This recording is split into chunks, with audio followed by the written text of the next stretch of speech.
Hi there. In this episode, 20 piano sample libraries for you to consider. I'll summarize the libraries I own because I have used them, and this is not some cursory review. I've really dug into them. As I often do, first a little history and background. Before we go any further, this episode is not an in-depth review of 20 piano libraries. It's more of a general overall review and analysis based on my ownership and use, to give you a list of libraries to consider. This is one of my longest videos. With 20 different pianos, there's just no way around it. I love piano sample libraries. I have 20 of them, which is probably on par with many people that play and love piano. I have what I would call some great piano sample libraries, some good ones, and some that are not so good. I've always said that I believe piano is a very personal instrument, especially to those of us that started out on piano, as I did. Some folks like a bright, strident piano. Others want it woody or tamed. There are all types of sonic textures and other criteria to consider. It is because of this that a piano library that I like may not be what you like.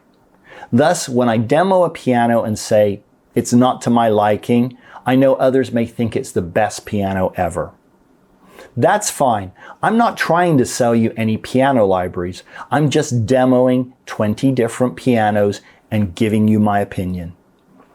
For all the pianos I demo, beyond sound, I'll point out any issues in the samples that I think are worth mentioning, and other aspects not generally mentioned in reviews that can be important. In other episodes, I've talked about how you can objectively measure value in sample libraries. For example, you can take the price of the library and divide it by the uncompressed size on disk, usually in gigabytes, and get a cost per gigabyte. It's probably the most objective value we can assign, but we're evaluating a sample library, not how many sheets of plywood, bars of golds, or terabytes of disk drive space we're getting for each dollar. With sample libraries, there is a huge subjective evaluation to be made. A tiny library that is expensive may be worth it if we like the sounds. A massive library that is inexpensive may not have any value to us, so my objective math can be immaterial. You value it how you see fit. To be clear, ultimately, I don't care how inexpensive a library is. If I don't like it and I won't use it, I don't want it. With this in mind, I'm going to use both subjective and objective analysis to talk about the libraries I own. I'm going to give them both subjective and objective values and an overall recommendation, which will include if I'm happy with it as a purchase. You should definitely do your own investigation before you buy, so think of this list as a good starting point.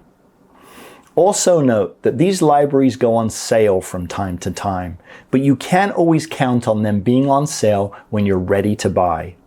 The prices I am using here are the list price, but I'll also give you the sale price if I have it. I was not paid to summarize these libraries.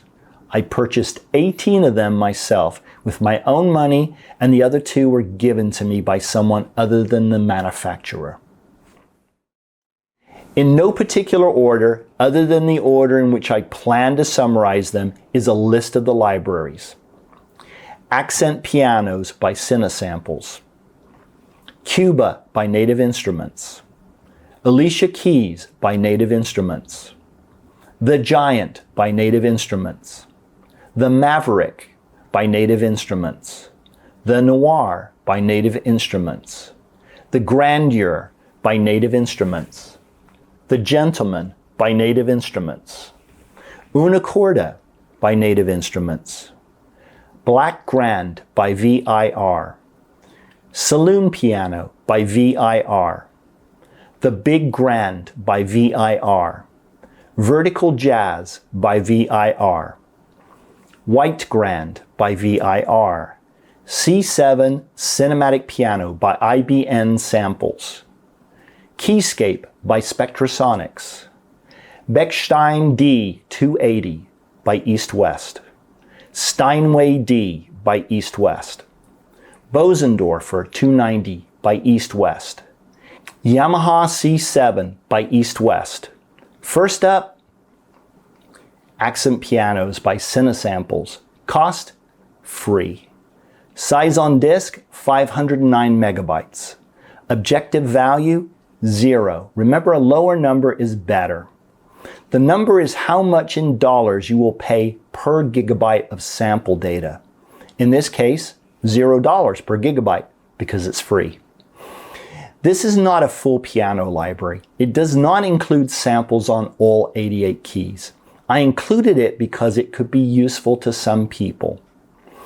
It is mapped to the lower register and provides a hard piano sound without you pounding the life out of your keyboard controller. Think of the original Matrix soundtrack. I haven't used it yet, but when the time comes, I will. It is well recorded, sounds good, and it's free.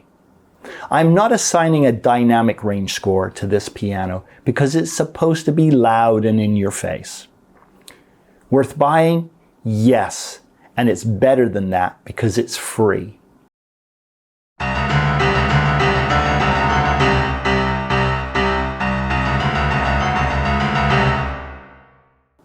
I want to add that just because the sample library is free doesn't mean I'll add it to my orchestral library. It would take up valuable disk space, and I don't have unlimited disk space. But I happen to like this piano, and it could be useful. Next up, Cuba by Native Instruments. Cost, $99 or $49.50 on sale. Size on disc, 2.75 gigabytes. Objective value, 36 or 18 on sale. Cuba contains an upright piano sample. The size on disc is for the entire library. It's a very usable piano, and if you own Cuba, you shouldn't overlook it. I've used it in a few cues, and I'll play 2 excerpts in a moment. You wouldn't necessarily feature it out front, but it sounds perfectly fine as a supporting instrument in a mix. It's got a cloudy, stout sound that wouldn't work generically for a lot of piano chores, but it is perfect for the type of music that it is primarily intended.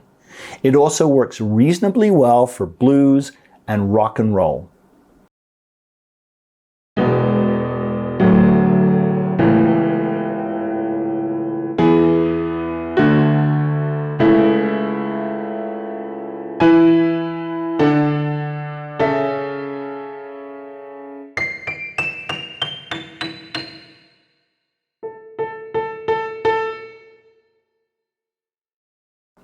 Worth buying? I need to ramble a bit. A lot of the pianos I'm reviewing are from Native Instruments. You can buy them separately or get them in versions of Complete.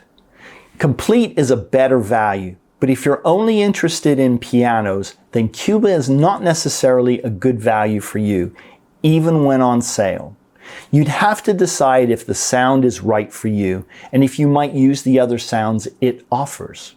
Personally, I like it. I like it a lot, and it rates a 1.6 on my dynamic range scale. Alicia Keys is up next from Native Instruments. Cost, $99 or $49.50 on sale. Size, 6.98 gigabytes. Objective value, 14 or 7. When you get into single digits for objective value, that usually signals a great value. To me, this library has no dynamic range.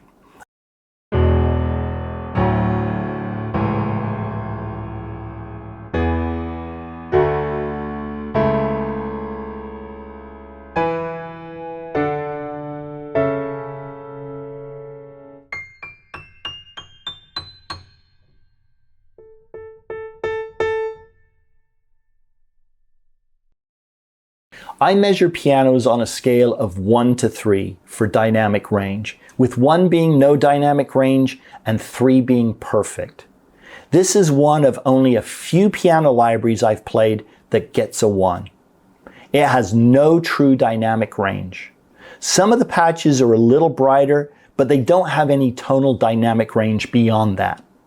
To me, as you play harder and dig into the keys on a piano, it should get brighter. Then it should growl, and when you hammer it, it should roar.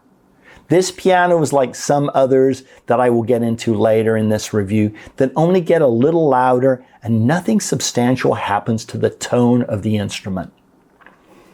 For Miss Keys, this may be the best piano sound ever, and that's fine. Understand that there isn't much under the hood to allow you to change the tone. That makes perfect sense to me. This isn't some generic grand piano, it's her signature sound. As I stated earlier, piano is very personal to the individual, and this one is not for me. Worth it? Yes, at the sales price, if you like the sound. Next up, the Giant from Native Instruments. Cost $99 or $49.50 on sale. Size 4.01 gigabytes. Objective value 25 or 12. This piano includes the standard set of tonal controls included with many of the NI pianos, but not with the Alicia Keys piano. Those controls also give you access to some nice reverb spaces.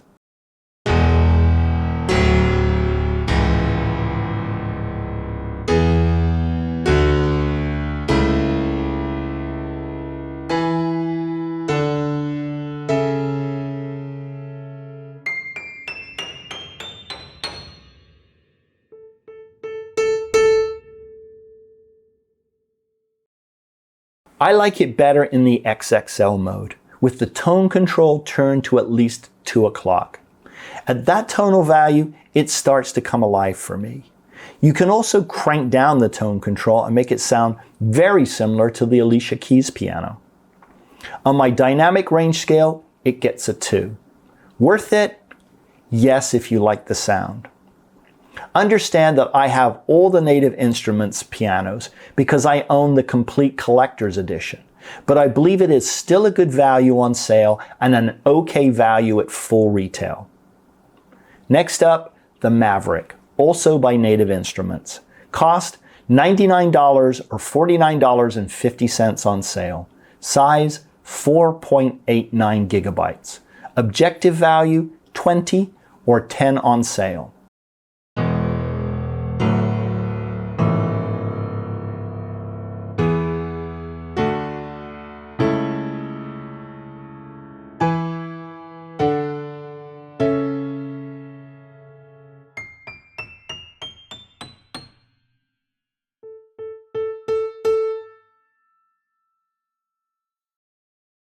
This piano includes the standard set of NI tonal controls, which gives it flexibility.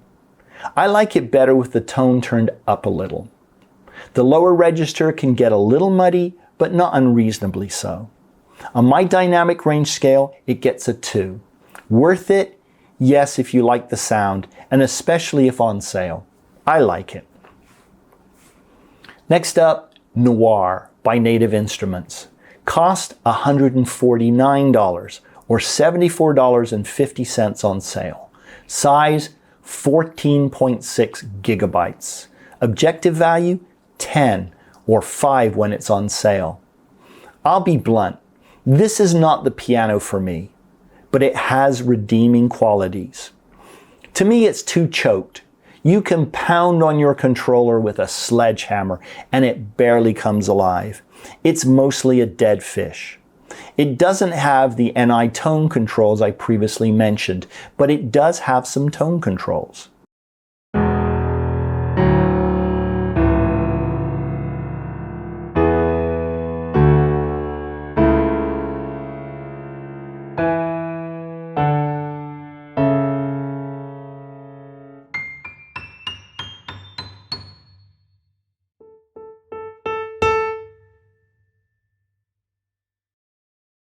It has some presets which are brighter, but they don't stray too far from their new tone, thus leaving you with not much range. Let's talk about the redeeming quality. They call it the particle engine. I affectionately call it the bubble engine because of its visual display, which has these little bubbles that kind of get bigger and pop. It allows you to add additional color tones that sound like bells, chimes, and scrapes. Some of them sparkle, others drone. They sound like an arpeggiator, and it'll sync to tempo, including your DAW. There are a few parameters that you can set, and it can be lots of fun to play with. I'll demo the particle engine in just a minute. If you've ever played with Karma on chord keyboards, I have it on my Kronos. It has a similar effect that complements the piano sound and has 2 channels of additional sounds, or particles if you wish. It's a well-recorded piano, and there's a felt version that I prefer over the primary tone. On my dynamic range scale, the piano gets a 1.5. Worth it? Yes, if you like the piano sound. If you were just getting it for the particle engine, I would say probably not. You can get it and other NI pianos and instruments in the complete standard version for $299.50 on sale, which is the way to go if you end up liking the NI pianos I review here. Next up, the Grandeur by Native Instruments. Cost $99 or $49.50 on sale. Size 4.9 gigabytes. Objective value 20 or 10 when on sale. This is my favorite Native Instruments piano, but not my favorite piano. It's a good all-round generic grand piano, and I don't mean generic in a derogatory way. It has the NI tone controls, and I've created some presets that I really like and use. When loaded on my system with my settings, it takes 182 megabytes. That's pretty lean for a great sounding piano. Now you probably thought I'd forgot to play the demo of the particle engine on the Noire. Not at all. I like playing it with the Grandeur. There is a balance setting in the Noire, so I can just hear the particle engine from that library and then add the Grandeur to Contact on the same MIDI channel and have fun.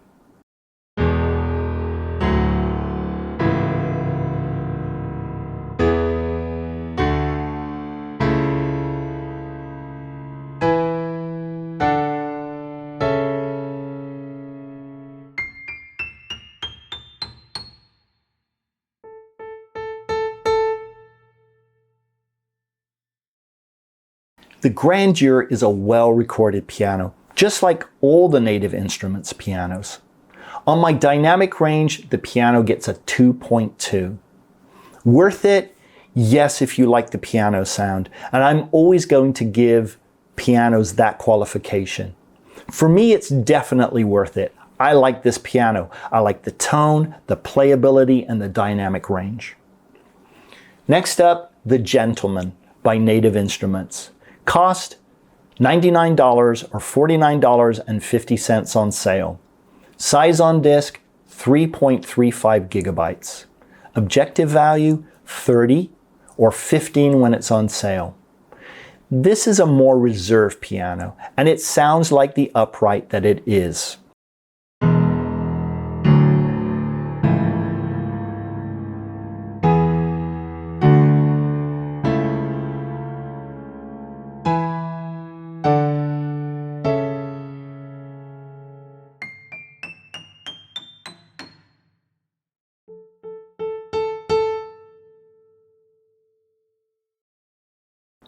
With the tone controls, you can get some pleasing tones, but it doesn't deepen the playable dynamic characteristics.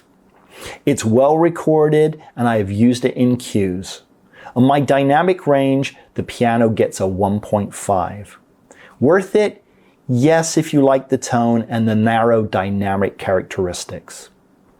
Next up, also from Native Instruments, Una Corda. Cost $149. Or $74.50 on sale. Size 9.98 gigabytes. Objective value 15 or 7 when it's on sale. If you've seen the pictures, you may know that this is a 1 string per key instrument, and it's not encased in wood like a traditional piano.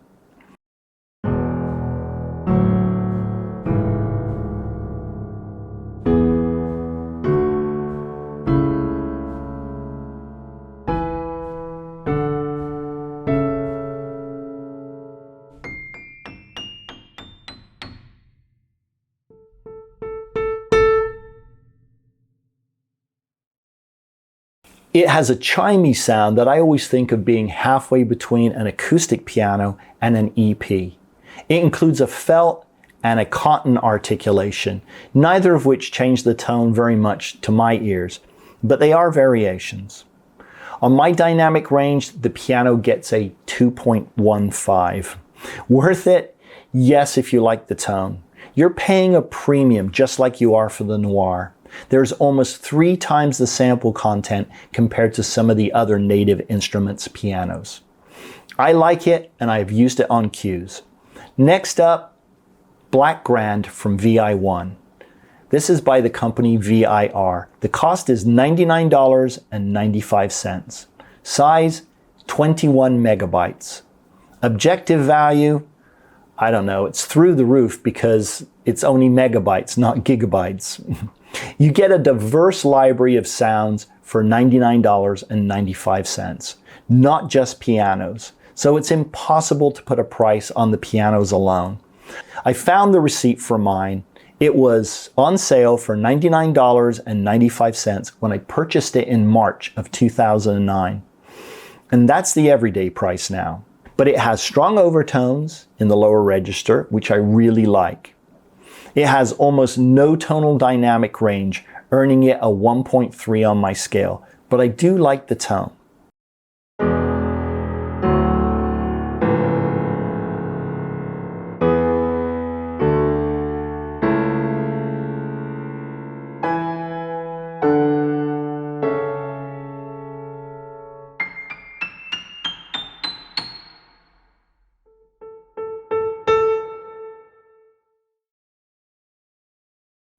It has EQ in its interface, which allows you to play with the tone and enhances the dynamic tonal range slightly. I'm taking a guess that it is probably 16-bit sampling at 44.1 or 48 kilohertz. I couldn't find definitive information in the manual or on the website. If it were 24-bit, I think they would tout that. Regardless of the bit depth, it sounds fine. Worth it? Yes, if you like the sound, and it includes 5 pianos at this price and a host of other instruments. Next up in this collection, the Saloon piano. Cost $99.95. It's all part of the same collection at that price. Size 21.0 megabytes. Objective value is actually 5 for the entire library. It sounds like your typical saloon piano that's been detuned. Think of the show Westworld when it features the saloon piano included in the main title at the beginning.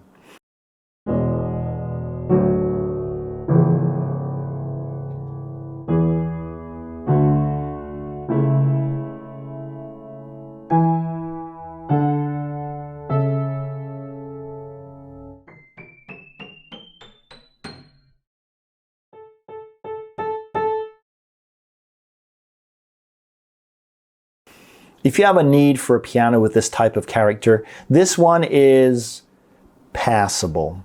I've certainly heard a lot better. This piano takes less than 10 megabytes in contact, which is super lean, almost anorexic. The other pianos in VI1 are under 81 megabytes, which is also lean. It is multi-sampled, as are the other VIR pianos, but this instrument stretches samples further and has only 2 dynamic layers, where the others have as many as 8. Stretching the samples is kind of par for the course on an instrument that is supposed to have tuning anomalies, so it's hard to make this an issue. On my dynamic range, the piano gets a 1.1.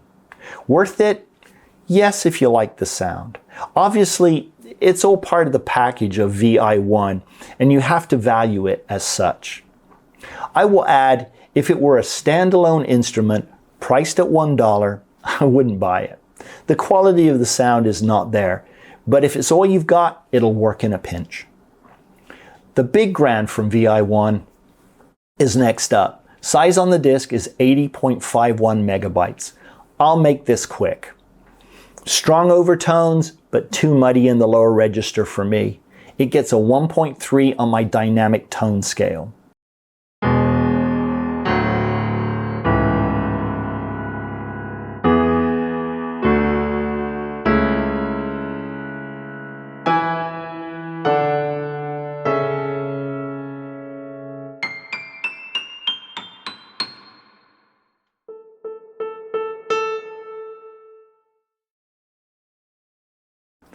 All the VI1 pianos I am reviewing have EQ controls in the interface, which will give you some control over the tone. I believe this is the largest piano from VI1 memory-wise. It takes 80.51 megabytes. Almost all the samples are stretched across a major second, but it does have 8 dynamic layers. Interestingly, the dynamic layers don't do much for the tone. Worth it? Yes, if you like the sound. Next up, Vertikal Jazz piano, also from VIR. Size on disc, 57 megabytes. Quickly, a reserve piano that sounds fine. It gets a 1.05 on my dynamic tone scale.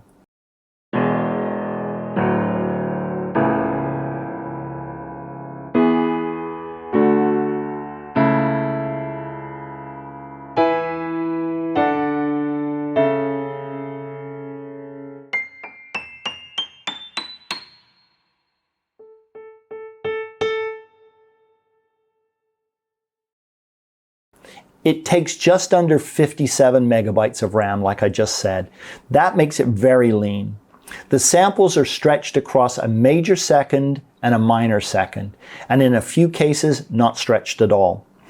It has 5 dynamic layers. Again, the dynamic layers don't do much to advance the tone. Worth it? Yes, if you like the sound. Lastly, from VI1, White Grand. Size on disk, 72.41 megabytes. This is my favorite piano from VI1. And by that I mean the White Grand Chapel variant. All the pianos in this collection have a main version and then at least 3 additional versions with ambience. The Big Grand has 4 variants. The bass White Grand piano sound is brighter and it's strident, and I like that.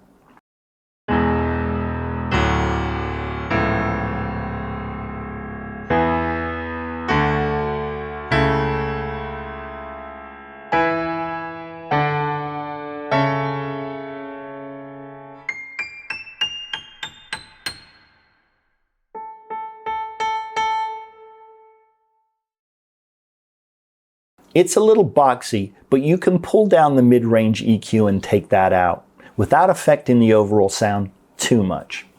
It gets a 1.45 on my dynamic tone scale. Each note is sampled. There are no stretched samples, and there are 4 dynamic layers. The dynamic layers do help advance the tone. It's not huge, but it's perfectly acceptable at 72.41 megabytes. Worth it? Yes, if you like the tone, and I do. C7 Cinematic Piano by IBN Samples. Cost? I don't know. It was given to me in an old computer. I hope it's okay for me to have it. Size, 1 gigabyte. Objective value, 0. I couldn't find much about this online. I went looking for it on my drives after making this review, and I believe I deleted it to free up some disk space, so it's gone now. It was on an old hard drive that someone gave me, and this was the only library that I kept from that hard drive. The bass piano sound is not as bright as I like, but it does have some EQ controls, a chorus and reverb on the main interface page.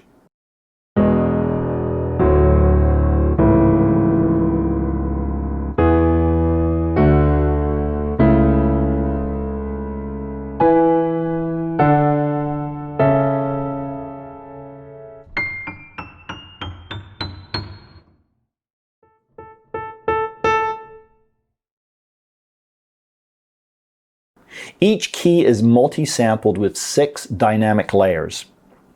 Editing the sound helps the dynamic tone a little, but only for the loudest multi-sampled layer. On my dynamic range, the piano gets a 1.4, which is pretty good. Worth it? Depending on the price and if you like the sound, yes. Next up, Keyscape C7 Spectrasonics. Cost $399. I've never seen it on sale. Size 72.1 gigabytes. I think. It's really hard to tell. The objective value comes out at a 5. You can see that the objective value is good, but know that Keyscape includes not just a C7, but many other keyboard instruments and modules that have been sampled, like Rhodes, Whirly, CP70, Pianette, Clavinet, Celeste. The list goes on, and I don't want to sound like a commercial.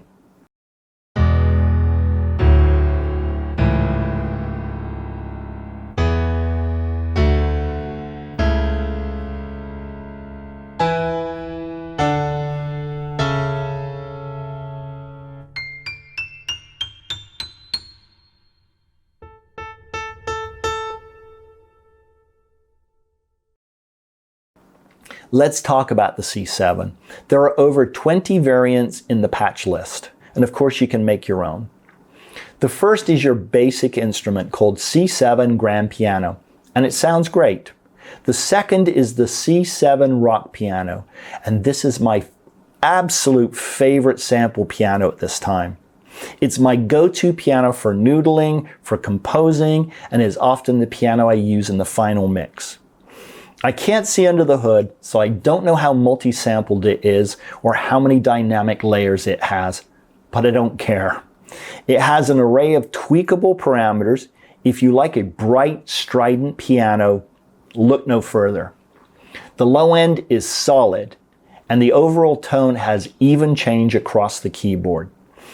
This is important to me. Some sampled pianos I own have large jumps in tone on adjacent notes.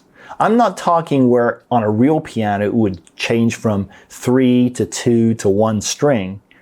I would expect some tonal change for that.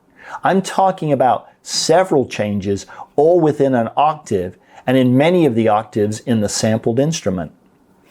A company might say, that's just the piano we sampled, and our engineers got a true representation of that piano with the highest quality preamps and mics. Cool. But my response would be, sample a better piano or prepare the piano better. When a piano is in a solo role, depending on what is playing, abrupt tonal changes can be jarring to the listener. I love how even the tone is across all the notes on this piano.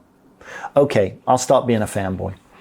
I didn't buy this piano library. My best friend purchased it and gave it to me. Worth it?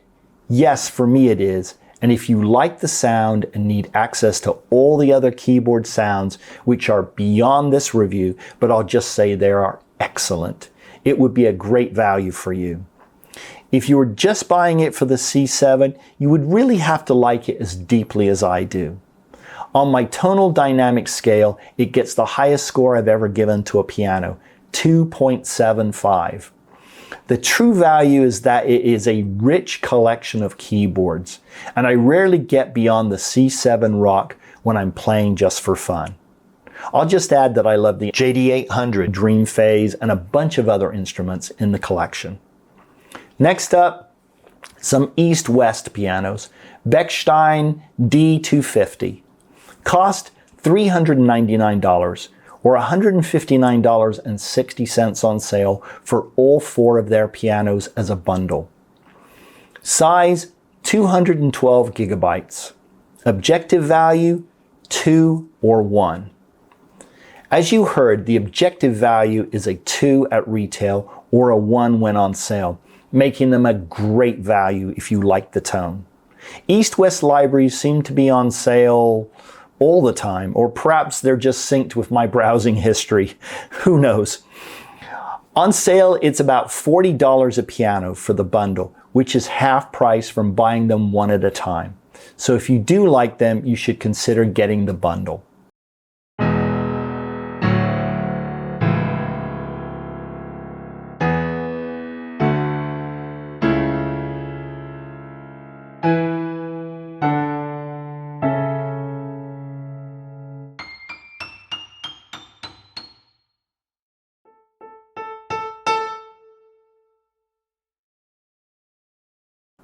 The Bechstein is the best piano of the bunch based on my preferences, but I wouldn't say that I like the tone.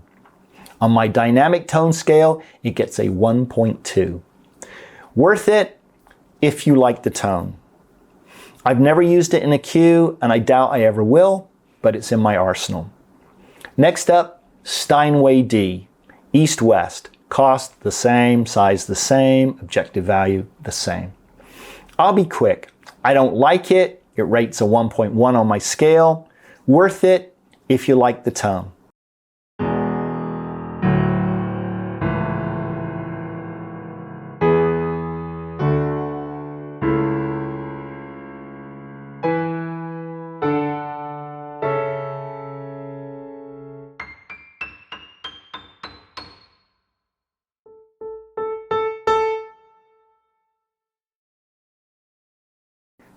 Next up, Bosendorfer 290 East-West. Cost the same, size the same, objective value the same, and the same as the Steinway.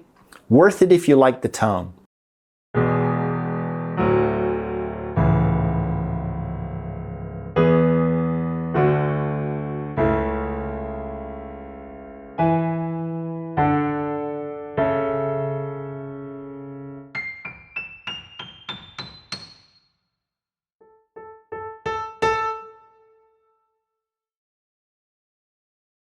The last piano, the Yamaha C7 from EASTWEST. Cost the same, size the same, objective value the same. But I have more to say here. Originally, I was going to buy only the C7 from EASTWEST, but their pricing model makes it a better value if you buy all 4 pianos as a bundle. And that's a good option for you if you like the tone.